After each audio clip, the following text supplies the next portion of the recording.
Bertemu kembali di mata kuliah pilihan Arsitektur Nusantara di minggu ke-10. Setelah di minggu ke-9 ada penjelasan tentang bagaimana atau strategi mengkinikan arsitektur Nusantara dari perspektif Pak Yosep Brotomo, dari Robert Stern, dan kemudian terakhir dari Pak Yohanes Widodo. Nah, kali ini adalah bagaimana kemudian mahasiswa mengaplikasikan pemikiran atau pendekatan-pendekatan tersebut yang produknya akan menjadi produk ujian akhir semester. Jadi di materi kali ini bicara tentang sebenarnya lebih ke penjelasan apa yang harus mahasiswa lakukan terhadap usulan ide konseptual, sehingga judulnya adalah Ide Konseptual Arsitektur Nusantara Mengkini dari Perspektif Mahasiswa yang menempuh mata kuliah Arsitektur Nusantara yang dilakukan setelah ujian tengah semester. Mari kita jalani bahwa permasalahan utamanya yang diangkat adalah bagaimana menghadirkan rancangan arsitektur yang mampu memperlihatkan kekinian arsitektur Nusantara. Penjelasan minggu lalu bicara tentang strategi yang dihadirkan atau dicetuskan oleh Pak Yosep dengan bentuk atau rupa Indonesia, sedangkan ruangan global atau strategi kedua adalah bentuk atau ruang yang global, sedangkan ruangan atau polanya Indonesia. Kemudian di dalam buku eksplorasi desain arsitektur Nusantara, Pak Yosep juga mereferensikan pemikiran Robert Stern, dan minggu lalu juga sudah sedikit ada bahasannya di video 2 strip 3. Dan di video 3 strip 3 bicara tentang keseharian, ada pemikiran dari Pak Yohanes Widodo tentang not about form and style, atau saya lebih kayaknya menghaluskan, tapi oke lah, not only about form and style, karena bicara form mengacu pada Pak Yosep dan Robert Stern itu bicara form, bicara juga ruang. Tapi Pak Yohanes Widodo mengajukan, menambahkan atau melengkapi pemikiran dua tokoh sebelumnya, but about ethics, mindset, dan behavior. Ini yang kemudian nanti saya diinterpretasi menjadi pemikiran sikap. Jadi Pak Yosep lebih fokus kepada ruang karena pemikiran bentuk sepertinya meminjam dari ulasan Robert Stern di buku Modern Classicism, yang menarik dari sisi klasik sampai ke modern, dan mau kemudian membagi menjadi 5 pendekatan dari canonic classicism sampai fundamental classicism. Dan Pak Yohanes Widodo fokus pada sikap, sehingga lebih lanjut kita bisa bicara bahwa tarik-menarik yang dilakukan oleh Pak Yosep adalah tarik-menarik antara global dan lokal dan global.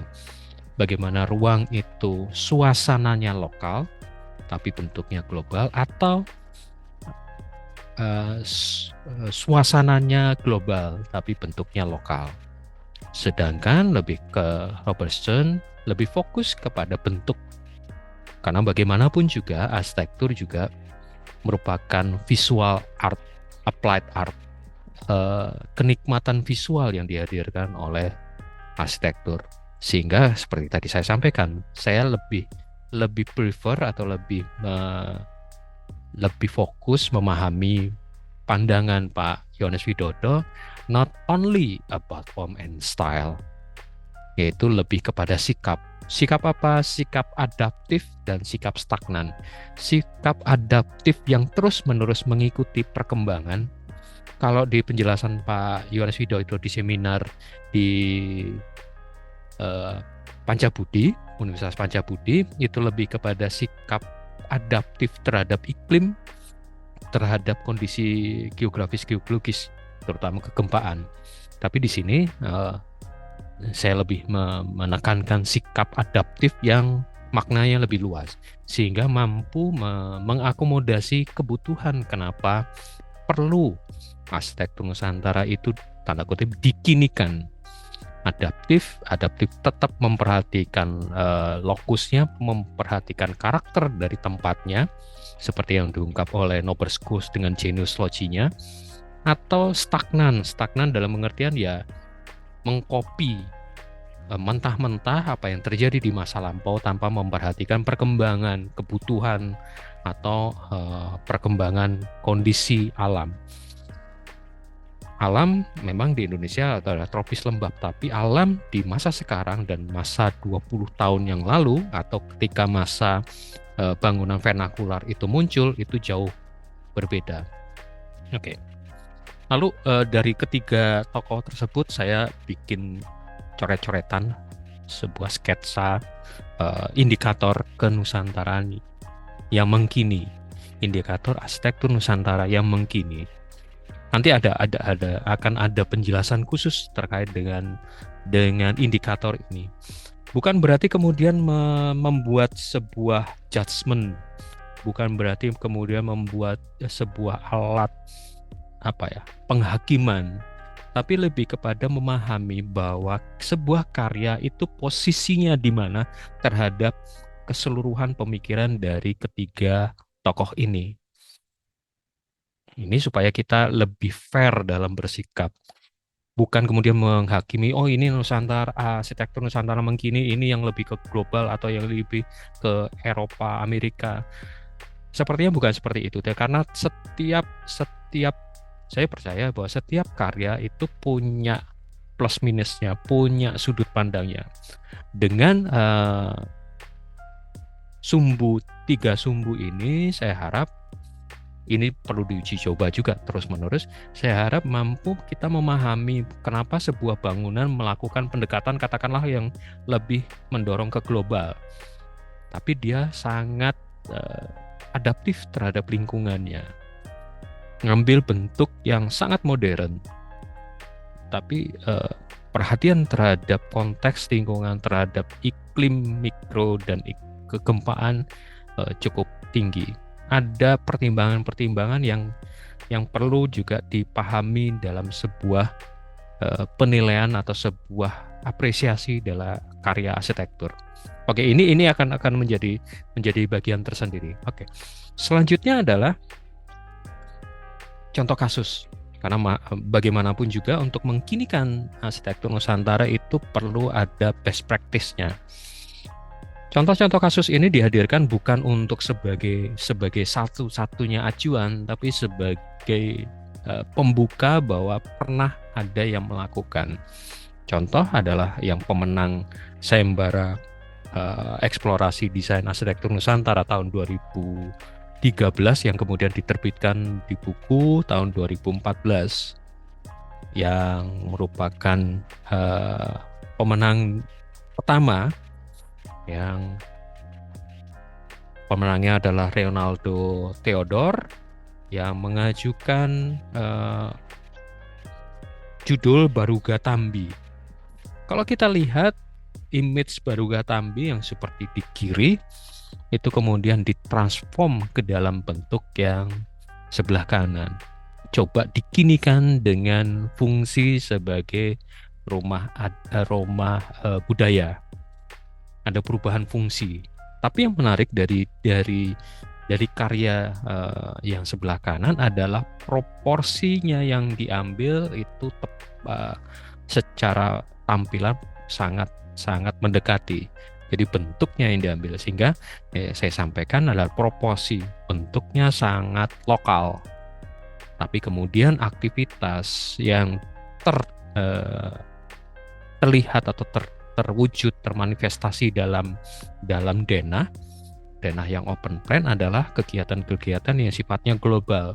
Meskipun open plan, tapi setiap rumah itu punya definisinya, punya definisi tersendiri. Jadi ruangnya terbuka, tapi ada ini peruntukannya untuk apa, dan itu cukup ketat. Itu ya. Jadi kenapa kemudian Prof Yosef mengatakan karya ini 100% Nusantara, 100% global, karena itu proporsinya sangat lokal, tapi ruangnya sangat global. Oke, itu contoh pertama. Contoh kedua terkait dengan transformasi bentuk. Contoh pertama memang terlihat banget transformasi bentuknya, tapi dia mencoba mengambil proporsi ya. Jadi secara siluet tidak jauh berbeda. Berbeda apa yang dilakukan oleh McLangpon dalam proses transformasi bentuknya. McLangpon melakukan studi yang cukup panjang terhadap rumah Jawa dari berbagai tipe, sehingga kemudian dicoba dilihat strukturnya. Jadi gambar yang di tengah ini dari studi rumah Jawa, kemudian gambar di tengah ini, dan kemudian menyimpulkan bahwa arsitektur sebenarnya tidak spesifik rumah Jawa, tapi kemudian yang dipahami sebagai arsitektur Sundaland. Kembali lagi kalau ke video-video di awal mata kuliah ini terkait dengan proses migrasi juga tersebut dengan Sunda. Jadi arsitektur Sunda bukan berarti kemudian Sunda Jawa Barat ya, tapi memahami Sundaland itu esensinya adalah sebuah struktur tenda yang kemudian pemikiran atau konsep itu dicobakan oleh McLangpon dalam skala 1:1 yang gunanya sebenarnya studi ini adalah untuk pernaungan temuan-temuan arkeologi yang ada di Trowulan. Jadi studi panjangnya melihat atap, fokus ke atap, akhirnya pada kesimpulan bahwa arsitektur Sunda yang mengacu pada Sundaland itu adalah arsitektur tenda.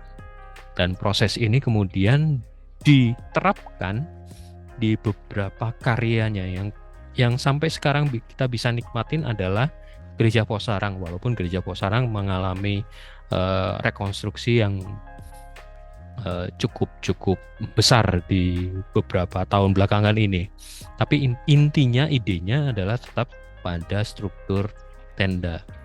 Dan pemikiran McLangpon yang berasal dari atap-atap, terutama yang termuat di dalam buku adalah rumah Jawa, dan kemudian disimpulkan atau digeneralisir sebagai sebuah struktur atap Sundaland, itu dikembangkan lebih lanjut oleh Frei Otto. Di beberapa catatan ada surat menyurat yang cukup intens antara McLangpon dan Frei Otto. Dan Frei Otto kemudian dengan pendekatan tendanya, dia berhasil mendapatkan British Prize tahun 2015. Jadi sebenarnya kalau ada studi transformasi bentuk ini punya potensi yang sangat besar untuk dikembangkan secara global dan bisa menyelesaikan permasalahan global. Jadi arsitektur Nusantara itu bukan berarti arsitektur yang berhenti atau yang hanya mampu dilakukan di masa lampau tanpa bisa untuk dibawa ke masa kini. Ini contoh kasus yang dilakukan McLangpon dan kemudian dikembangkan oleh Frei Otto menghasilkan bentukan studi transformasi bentuk yang mampu diterima global dan bahkan mendapat penghargaan secara global. Ya, Pritzker Prize adalah kalau di dunia arsitektur itu Nobelnya atau Oscarnya, penghargaan tertinggi di arsitektur. Oke, itu transformasi bentuk yang dilakukan oleh McLangpon. Kemudian contoh berikutnya adalah transformasi ruang. Tata ruang di rumah Jawa yang secara tata ruang sifatnya horizontal, bukan panggung, oleh Andi Rahman kemudian diberdirikan. Jadi kalau istilah Mas Anas Hidayat yang juga sebagai rekan dari Mas Andi dalam proses pencarian konsep, rumah Jawa itu adalah panggung yang geblak. Geblak adalah istilah Jawa yang menunjuk pada jatuhnya seseorang tapi arahnya ke belakang. Jadi bukan ke depan.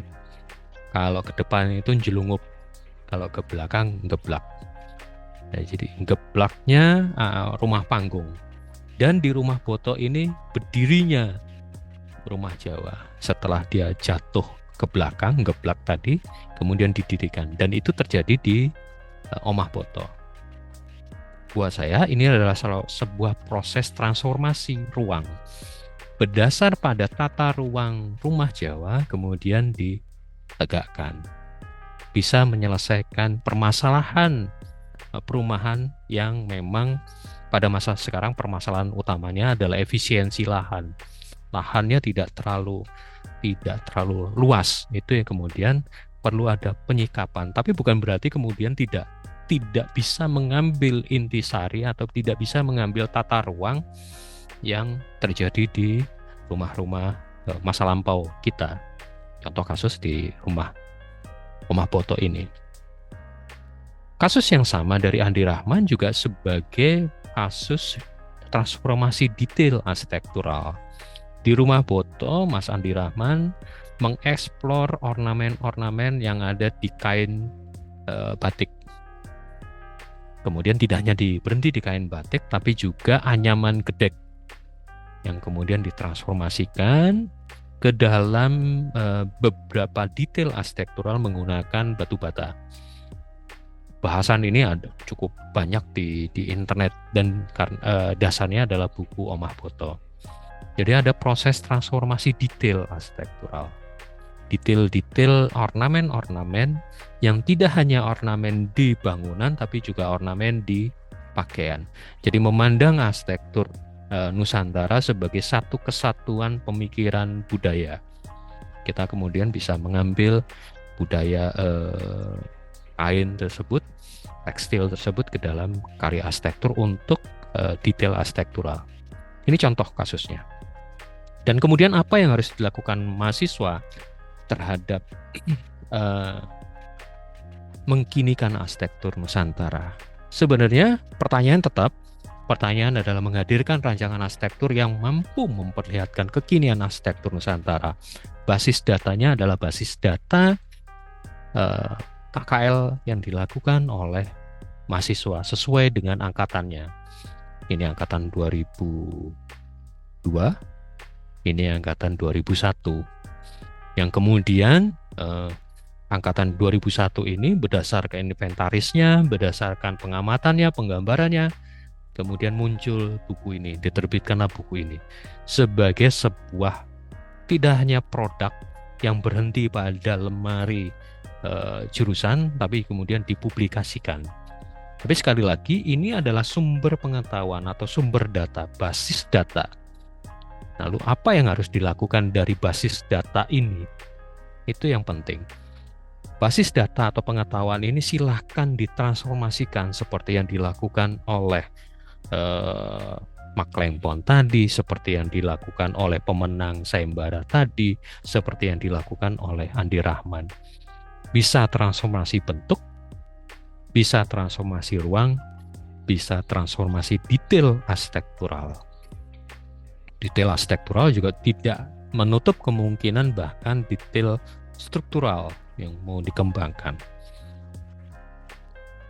Produknya apa? Produknya adalah sketsa, ide, konseptual. Jadi bukan produk final yang denah tampak potongan, karena ini bukan mata kuliah studio. Di mata kuliah ini cukup idenya apa dari masa lampau yang kemudian diangkat ke masa sekarang. Seperti saya ambil contoh ini adalah pemenang kedua dari sayembara desain arsitektur Nusantara bersama Propan tahun 2013. Jadi dasarnya adalah bentuk ini. Peristiwa di pewayangan seperti yang saya jelaskan di minggu lalu. Kemudian gapura, ada pendopo, ada candi bentar yang kemudian ditransformasikan ke dalam bentuk. Jadi sebenarnya produk yang diharapkan yang mampu dihasilkan mahasiswa sampai di ujian akhir semester cukup ide bentuknya ini. Ini juga mungkin ini terlampau sulit karena juga cukup halus.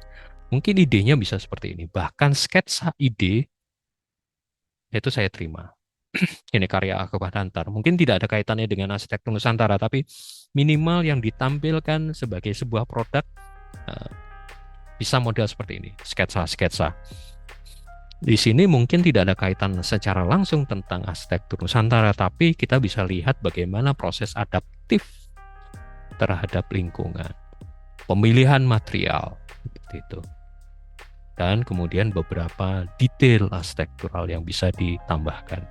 Jadi sketsa-sketsa seperti ini bisa dihadirkan sebagai sebuah produk akhir dari mata kuliah arsitektur Nusantara.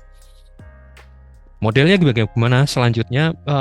Selanjutnya mahasiswa secara personal bisa mengajukan diri, waktunya terserah, tidak terpaku pada jadwal perkuliahan. Silahkan hubungi saya lewat WA kapan mau janjian. Kita kemudian bikin janjian untuk asistensi. Asistensi bisa pakai Zoom. Kalau kesulitan sinyal karena di bulan April kalian kebanyakan akan pulang kampung untuk merayakan Lebaran, silahkan pakai WA. Jadi silahkan kirim berkas, nanti dari berkas itu saya kasih catatan. Atau kalau semakin sulit untuk komunikasi direct, silakan kirim ke Google Drive seperti biasa di Google Drive mata kuliah arsitektur Nusantara, kemudian beri catatan bahwa itu asistensi dan kabari saya lewat WA. Nanti saya akan coba balas berdasarkan berkas yang disusun atau dimasukkan ke dalam Google Drive. Jadi akses untuk asistensi saya tidak batasi. Tidak saya batasi waktunya dan tidak saya batasi metode untuk asistensi. Mau online, ayo, tinggal kita janjian waktunya. Mau kalau istilahnya asinkronus, pakai Google Drive, atau mau sinkronus langsung tapi tidak Zoom, ya silakan pakai WA.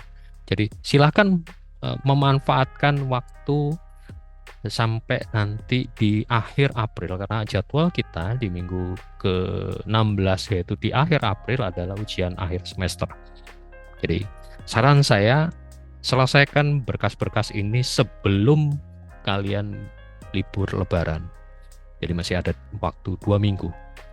Silakan usulkan seperti apa, nanti ada catatan, asistensi, masukan-masukan, pemikiran-pemikiran, kemudian tinggal menghaluskan dan berkasnya perbaikan, dan kalau sudah rapi ya silakan langsung masukkan ke Google Drive sebagai file untuk ujian akhir semester.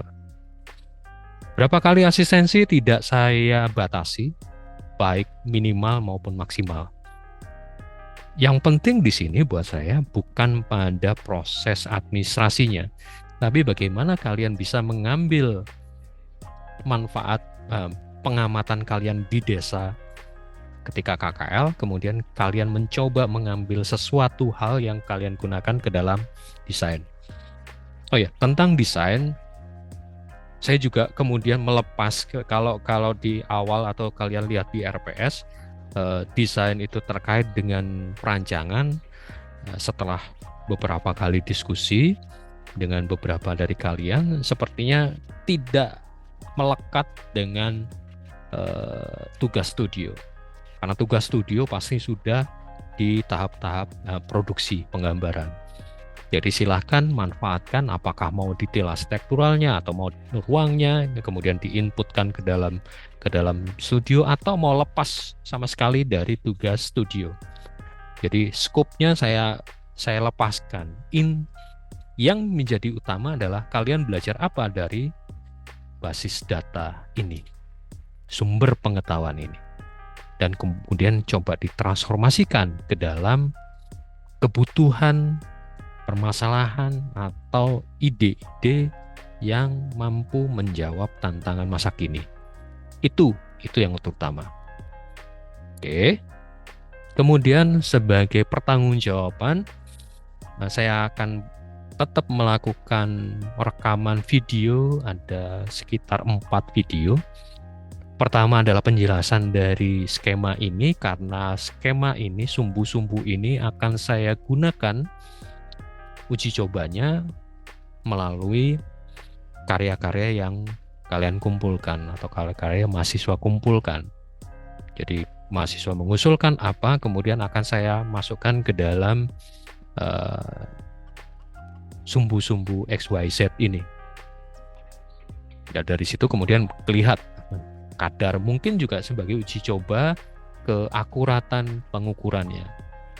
Jadi perlu saya bikin satu video bagaimana penjelasannya.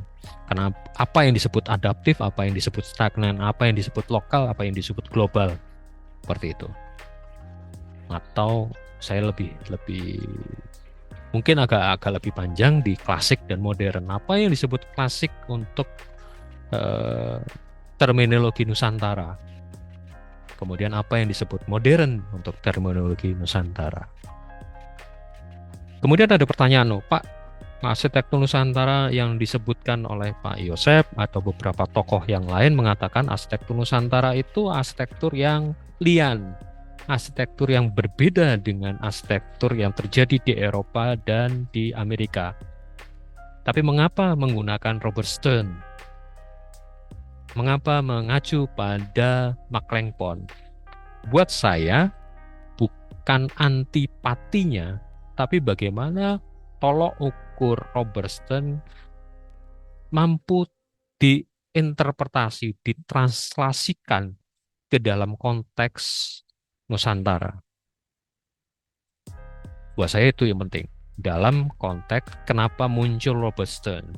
Robert Stern itu membuat klasifikasi yang seperti yang mampu ditransformasikan untuk memahami bagaimana sih pendekatan di dalam arsitektur, bagaimana penggunaan katakanlah standar klasikal, astala, kosala, kosali, petungan, primbon, atau beberapa aturan-aturan yang lain yang khas arsitektur Nusantara, bagaimana kemudian itu ditransformasikan ke dalam bentuk yang mampu dipahami pada masa sekarang. Dan itu ada termuat di dalam berpikirnya Robert Stern di buku Modern Classicism. Atau bicara tentang lokal dan global, apa itu yang disebut lokal, apa yang disebut global dalam konteks pemikiran Pak Yosep, sehingga arsitektur Nusantara disebut lian. Ini mungkin kaitannya dengan konsep pernaungan dan perlindungan. Nah, penjelasannya akan lebih panjang. Kemudian keseharian yang diungkap oleh Pak JW yang kemudian saya interpretasi menjadi adaptif dan stagnan. Apa itu adaptif, apa itu stagnan dalam konteks arsitektur. Ini akan ada penjelasan sendiri di video berikutnya.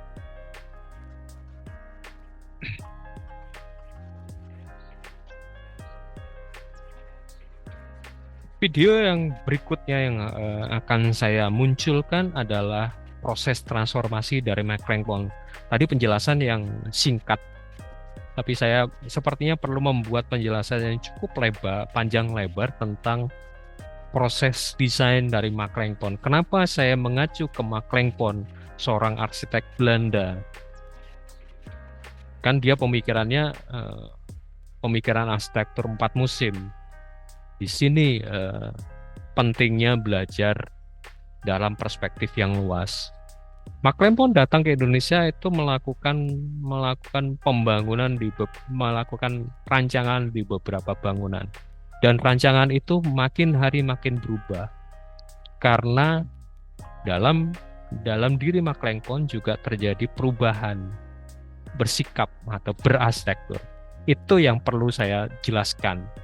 Kenapa kemudian saya mengambil McLangpon sebagai contoh kasus arsitektur Nusantara? Kenapa tidak katakanlah arsitek pada masa itu? Ada arsitek lokal pribumi yang merancang di zaman-zaman yang sama ketika masa Hindia Belanda. Tapi justru saya memilih McLangpon.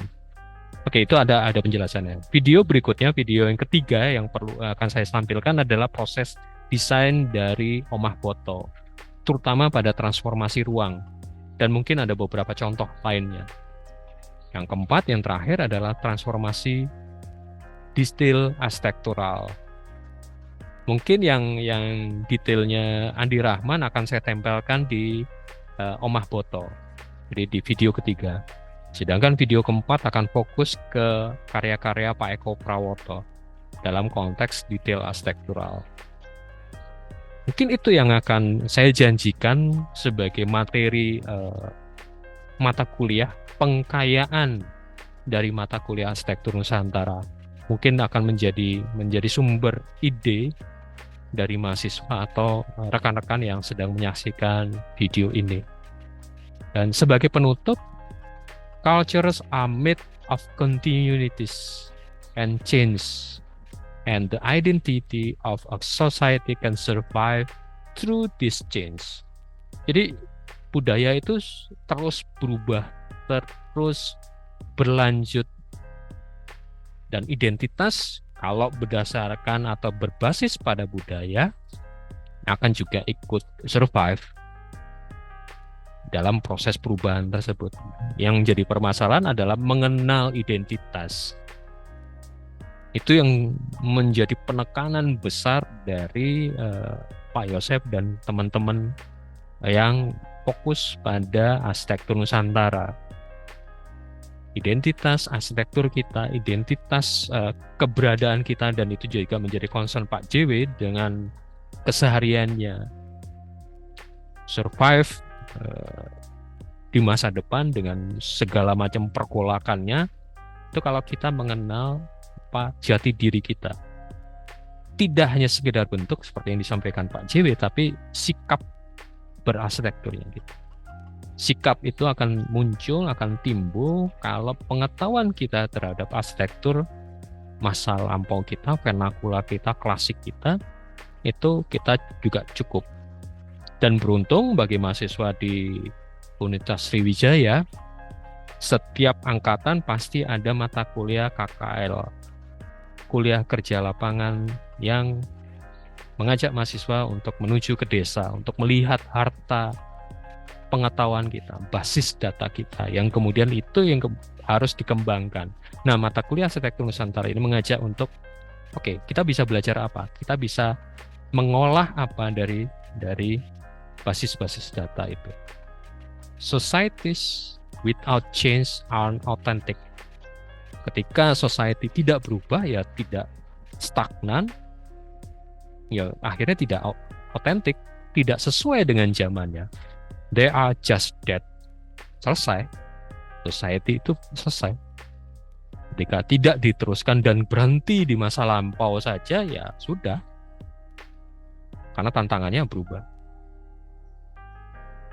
Mungkin itu yang bisa saya sampaikan. Terima kasih banyak sudah menyaksikan. Semoga video penjelasan ini minimal bagi mahasiswa yang menempuh mata kuliah Arsitektur Nusantara bisa kemudian berproses secara personal. Jadi tugas-tugas sampai ujian akhir semester adalah tugas yang individu. Selamat berproses, sampai jumpa di penjelasan materi mata kuliah Arsitektur Nusantara. Salam sehat selalu.